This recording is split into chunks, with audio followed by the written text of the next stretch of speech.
National Secretary of RPI Athawale, Maheshwar Thongnaujam, has raised alarm on KUKI militant groups being given free hand, exceeding the ambit of law of the nation. The statement from RPI Athawale leader came following the extension of suspension of operations agreement with KUKI militant groups.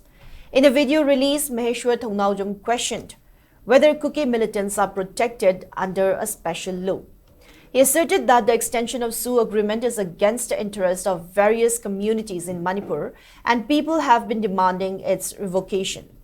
The SoO agreement has conditions that territorial integrity of Manipur will not be compromised and National Highway No. 2 will be open for free movement to both commuters and vehicles.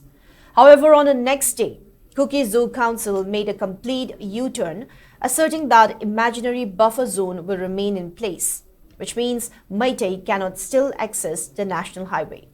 While maintaining that KUKI militant groups are violating the constitutional rights of people, Maheshwar Thongnaujam questioned the Centre for exempting KUKI militant groups from the ambit of law.